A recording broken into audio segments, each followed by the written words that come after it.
My name is David Walker, and technology has changed, much like I'm being recorded off of a phone, of all things. This picture is actually from the early days of 1988, and this is before Photoshop. This is before Photoshop was invented.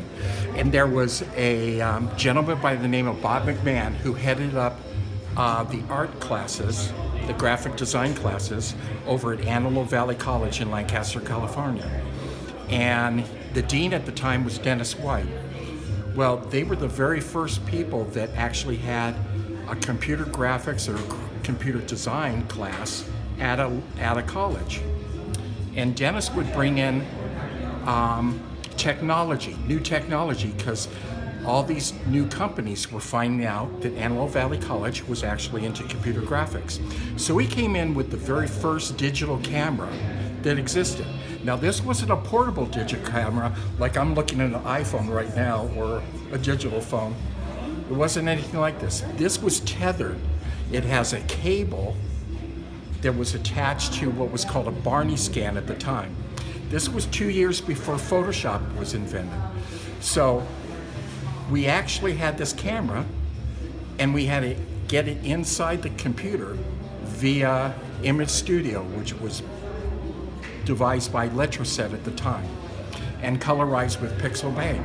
Well, Bob had me hold still as he shot the photograph, and I thought he was done with the photograph. I was used to analog photography, and I turned my head this way to talk to Dennis White. Well, what happened was Bob got half my face, and the camera was so slow that I got the profile of the other side of the face. So it ended up with a straight-on view and a portrait view in this thing.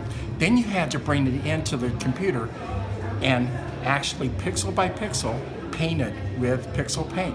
And that's how you colorized it.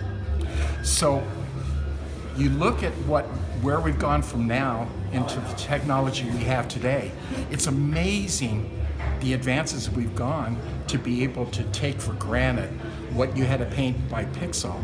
And now everybody is painting and making photography digitally out of their pocket. Yes, thank you. Thank you very much. And anything happening soon? I think tomorrow is going to be another event. Lakes and Valleys is hosting their show, and it's called Strong Women is the theme of the show. And you'll see a lot of our friends out there that are going to be at that show, and that's from, I believe, 4 to 8 p.m. or somewhere thereabouts. If people would like to get in contact with you, do you have a website, or are you on the internet? You can find me at davidwalkerart.com, and that will lead you into some of my work, and it will also link you to other organizations like the AV Arts, which we're participating with today, and Lakes and Valleys Art Guild, and a couple other groups. So you can find links through there. Thank you so very much.